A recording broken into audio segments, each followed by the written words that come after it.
नमस्कार दोस्तों, ओम नमः शिवाय, हरे कृष्णा। मैं आचार्य पोंखरी वर्मा, वैदिक नाड़ी astrologer and vastu consultant, tarot reader, आप सभी का दोबारा स्वागत करती हूँ मेरे चैनल शिव एस्ट्रोलॉजी में।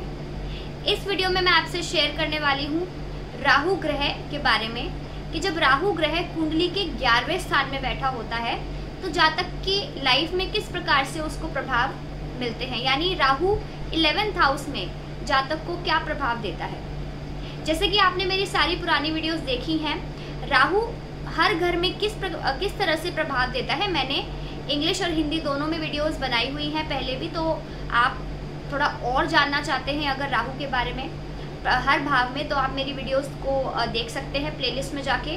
इस वीडियो में मैं आपसे और नए एक्सपीरियंसेस एंड ऑब्जर्वेशंस अपने शेयर करने वाली हूँ। जैसे कि आपको पता है, राहु एक ऐसा ग्रह है जो कि ज्योतिष शास्त्र में अशुभ ग्रह माना गया है। राहु क्या क्या दर्शाता है? राहु एक ग्रह ऐसा ग्रह है जो कि थोड़ा सा इमेच्योरिटी दर्शाता है। स्मॉग, धुआं, जब आप अपने घर से सर्दियों में निकलते हैं तो आप जब गाड़ी चलाते हैं या कोई भी व्हीकल आप चला रहे होते हैं तो आपके सामने धुआं ही धुआं होता है। वो जो स्मॉग है वो दर्शाता है राहु। ऐसे ही आपकी लाइफ की कंफ्यूजन्स को दर्शाता है राहु। सारे सोसाइटी के रूल्स एंड रेगुलेशंस, टैबूज को तोड़कर जो आगे बढ़ना चाहता है वह दर्शाता है राहु। अब क्योंकि बात हो रही है 11वें स्थान की, तो 11वां स्थान कुंडली का क्या दर्शाता है? 11th हाउस यानी 11वां स्थान दर्शाता है, यानी इसको और क्या कहा जाता है? इसको लाभ भाव कहा जाता है, काम भाव कहा जाता है, उपचय भाव कहा जाता है।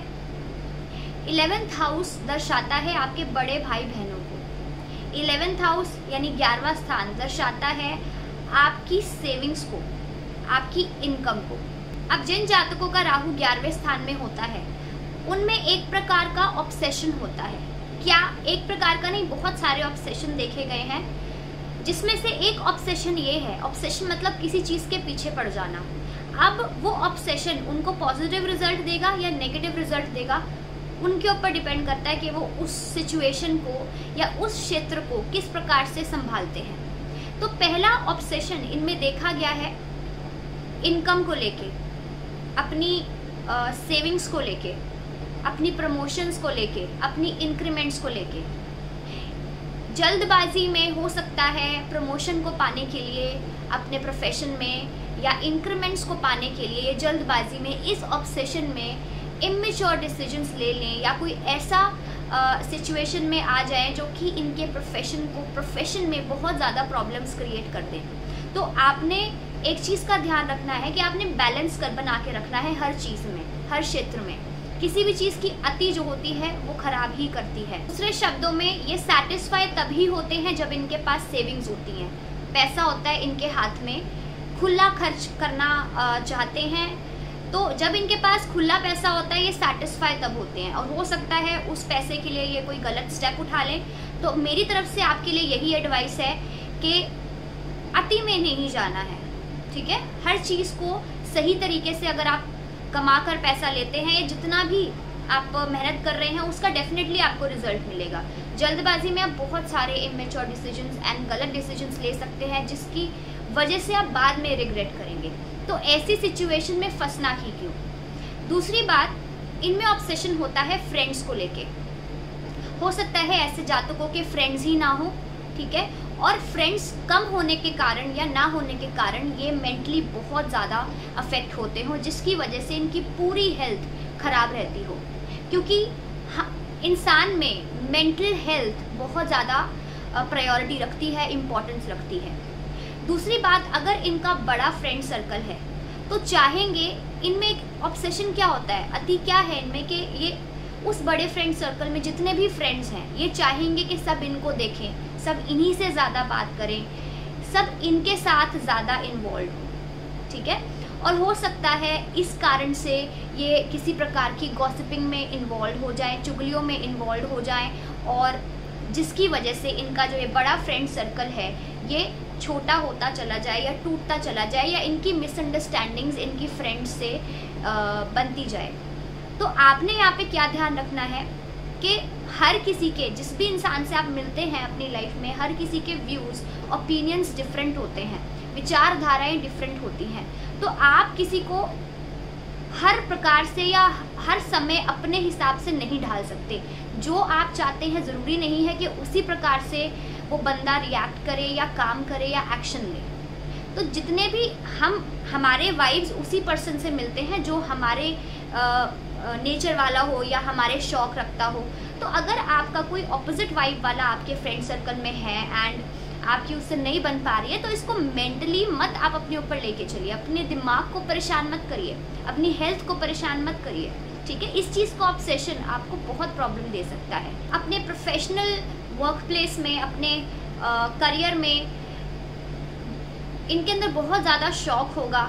जैसे हर कंपनीज, अलग अलग कंपनीज होती हैं, या कोई भी आपका किसी भी प्रकार का वर्क प्लेस है, किसी न किसी प्रकार की मीटिंग, कॉन्फ्रेंसेस या प्रेजेंटेशंस होती हैं, हर वर्क प्लेस में होती हैं। तो इनको बहुत ज़्यादा शौक होगा कि अगर कंपनी के थ्रू या कंपनी किसी मीटिंग में जा रही है, किसी मेंबर को भेजना चाह रही है, एम्प्लॉय को भेजना चाह रही है, किसी कॉन्फ्रेंस में भेजना चाह रही है, या कंपनी डिसाइड करती है कुछ एम्प्लॉयज़ को जो कि पावरपॉइंट प्रेजेंटेशन प्रेजेंट करे जिससे कि उनकी कंपनी का नाम हो। तो ये इनके अंदर बहुत ज़्यादा शौक देखा गया है कि ये कॉन्फ्रेंसेस में, मीटिंग्स में, प्रेजेंटेशंस में बहुत ज़्यादा अच्छा करेंगे, क्योंकि इनको शौक होता है।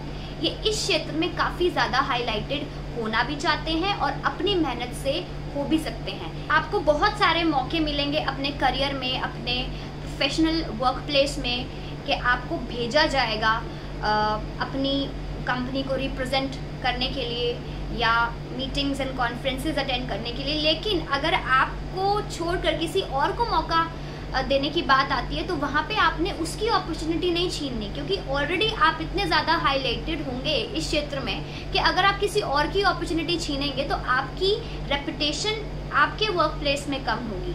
तो जैसे आप बाकी लोग आपको सपोर्ट करते हैं इस एरिया में क्योंकि वो आपकी हुनर को जानते हैं, ऐसे आपने भी बाकी लोगों को देना है मौका और उनके हुनर को भी हाईलाइट करने की कोशिश करनी है, आपने सपोर्ट करनी है उनकी। ये नहीं है कि आप उनकी अपॉर्चुनिटी छीन रहे हैं। इससे जहाँ तक की जो सेविंग्स होती है, जो पैसा होता है या जो लिक्विड मनी होता है, कैश होता है, ये चाहेंगे कि वो जो पैसा है, वो सेविंग्स है, वो सिर्फ उनके पास रहे। किसी कारण से अगर इनका कमाया हुआ पैसा या कैश या लिक्विड मनी जो भी किसी और के अकाउंट में ट्रांसफ़र करने की बात आती है, तो ये बड़ा घबरा जाते हैं या नहीं करते। तो ऐसे सिचुएशंस से आप बहुत गुज़र सकते हैं जहाँ पे वक्त आपका टेस्ट लेगा, आपकी पेशेंस का टेस्ट लेगा, आपकी ये जो इमेच्योर ऑब्सेशन है इसका टेस्ट लिया जाएगा। तो अगर कहीं पर आपके पैसे का ज़रूरत होती है, चाहे आपकी फैमिली में, चाहे आपका कोई ट्रस्टेड फ्रेंड है या फ्रेंड लाइक फिगर है, कोई भी है, तो वहाँ पे उनकी हेल्प करिए। अगर आप ऐसा करते हैं तो आपकी सेविंग्स में आप ग्रोथ देखेंगे। अगर नहीं करते हैं, ऐसा मैं हर केस में नहीं कह रही हूँ और हर केस में ट्रस्ट करना भी नहीं चाहिए, बट जो आपके ट्रस्टेड फ्रेंड्स हैं या फैमिली मेम्बर्स हैं, वहाँ पर अगर आपकी ज़रूरत पड़ती है फाइनेंशियली, तो अगर आप हेल्प करते हैं तो आप अपनी सेविंग्स में, अपने प्रमोशंस में, अपने इंक्रीमेंट्स में बढ़ाव देखेंगे। देखिए दोस्तों, जिनका राहु 11वें स्थान में होता है, बहुत ज़्यादा अति में चाहते हैं नेम, फेम, रिकॉग्निशन, अपने आप को हाईलाइटेड देखना, दूसरे उनको अप्रिशिएट करें, अप्रिसिएशंस मिले, रिवॉर्ड्स मिले उनको। और अच्छी बात है, कौन नहीं चाहता अप्रिशिएट होना, प्रमोशंस पाना एंड इंक्रीमेंट्स पाना।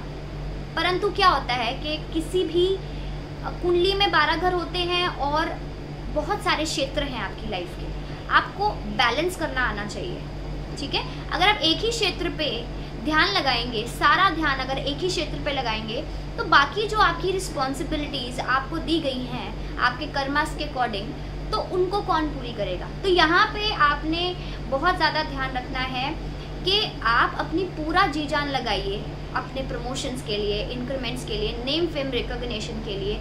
लेकिन ऐसा नहीं होना चाहिए कि आप अपनी लाइफ की बाकी रिस्पॉन्सिबिलिटीज़ को अवॉइड करके, इग्नोर करके इस पे ही ध्यान लगा रहे हैं। अगर आप ऐसा करेंगे तो आप बहुत ज़्यादा मुश्किलों में फंस जाएंगे। तो कोशिश करिए हर चीज़ को बैलेंस रख कर ही आगे बढ़ें। ऐसे जातक के जब बच्चे होते हैं तो थोड़ी सी शुरुआत में आपने ऑब्जर्व किया होगा, अगर आपके बच्चे हैं या फिर अगर कोई आपका फ्रेंड है, रिलेटिव है जिसका राहु 11वें में है, ऐसे जातकों को थोड़ी सी मुश्किल आती है शुरुआती दिनों में बच्चों को कैसे टैकल करना चाहिए, या फिर जो मेन उम्र होती है, टीनेज एज होती है बच्चों की, जहाँ पे बच्चों को बहुत ज़्यादा सही तरीके से टैकल करना पड़ता है। तो उस समय पे थोड़ा सा ये परेशान जल्दी हो जाया करेंगे क्योंकि इनको टैकल करना नहीं आएगा। ठीक है, तो ऐसा नहीं कह रही कि पूरी ज़िंदगी आप ऐसा रहेंगे। जैसे जैसे आपकी एज बढ़ेगी, जैसे जैसे आपको एक्सपीरियंसेस होंगे अपनी लाइफ में, आप बहुत अच्छा टैकल करना सीखेंगे बच्चों को, अपने ग्रैंड चिल्ड्रन को, अपने बच्चों को।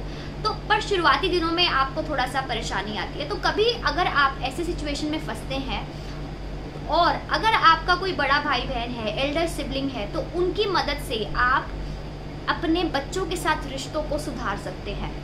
आपके बड़े भाई बहन बहुत अच्छा या बड़ा रोल प्ले कर सकते हैं आपका द वे यू टैकल, किस प्रकार से आप टैकल करें बच्चों को, वो आपको सिखा सकते हैं, या फिर उनसे टिप्स लेके आप अपने बच्चों को बहुत ही अच्छे तरीके से टैकल कर सकते हैं।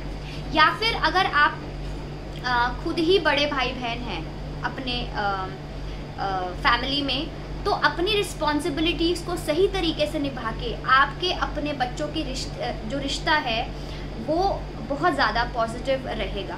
ठीक है, अगर आप लोगों का मन है कि आप टूर एंड ट्रैवल्स में कुछ करना चाहते हैं, या मास कम्युनिकेशन का कोर्स करना चाहते हैं, या ऑनलाइन सोशल मीडिया से रिलेटेड कोई काम करना चाहते हैं, डिजिटल मार्केटिंग हो गया, या कम्युनिकेशन बेस्ड काम, या ट्रैवलिंग रिलेटेड काम कुछ करना चाहते हैं, तो आपके लिए गुड न्यूज़ है कि आप इन क्षेत्रों में काफ़ी ज़्यादा शुभ फल पाएंगे, सक्सेसफुल होंगे। हो सकता है आप किसी ऐसे स्पोर्ट्स में चले जाएं जो कि आपके लिए बहुत फेवरेबल साबित हो, और बचपन से ही हो सकता है ऐसे जातकों को किसी न किसी स्पोर्ट्स का शौक हो और बड़े होकर काफ़ी अच्छे एथलीट बने। दूसरी बात यह है कि अगर आपके छोटे भाई बहन हैं और अगर आप उनकी अच्छी तरीके से टेक केयर करते हैं, टेक केयर करने का मतलब ये नहीं है कि आप फाइनेंशियली, बहुत सारे तरीके होते हैं हमारे भाई बहनों की हेल्प करने की, तो उसमें फाइनेंशियल हेल्प भी होती है। इसके अलावा अगर आप उनको सही एडवाइसेस देते हैं, सही सलाह देते हैं, सही किस तरीके से लाइफ में चलना है, ये अगर पॉजिटिव एडवाइसेस अगर आप उनको टाइम टू टाइम देते हैं, तो इससे आप अपनी प्रोफेशनल लाइफ में, स्पेशली अगर आपको कोई प्रमोशन रुका हुआ है, वो रास्ता खुल जाएगा आपका। तो ये जो मैं आपको छोटी छोटी रेमेडीज़ बता रही हूँ, ये साइंटिफिक रेमेडीज़ हैं आपकी राहु की प्लेसमेंट के हिसाब से। और अगर आप अपनी लाइफ में इन साइंटिफिक रेमेडीज़ को ग्रेजुअली करते हैं तो आप अपनी लाइफ में पॉजिटिव चेंजेस देखेंगे हर चीज़।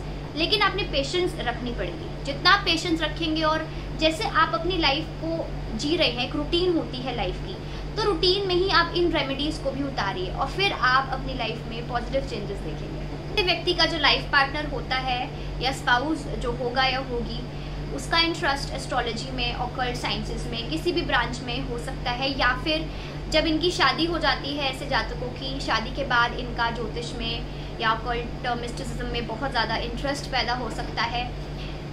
और एक बहुत ही इम्पॉर्टेंट पॉइंट आप लोगों के लिए ये है कि अगर आप चाहते हैं, अब अगर आपको प्रमोशंस नहीं मिल रही हैं अपने वर्क प्लेस में, आपने बहुत हार्ड वर्क करते हैं, बहुत ज़्यादा मेहनती हैं, एफर्ट्स कर रहे हैं, लेकिन आपकी प्रमोशंस रुकी हुई हैं, आपको सिर्फ तसल्लियाँ दी जा रही हैं कि नहीं आपको प्रमोशन मिलेगा, वेट करिए, ऑब्स्टिकल्स आ रहे हैं, तो खासकर अपना इंटरेस्ट शादी के बाद एस्ट्रोलॉजी में, ऑकल्ट साइंसेस में बढ़ाइएगा।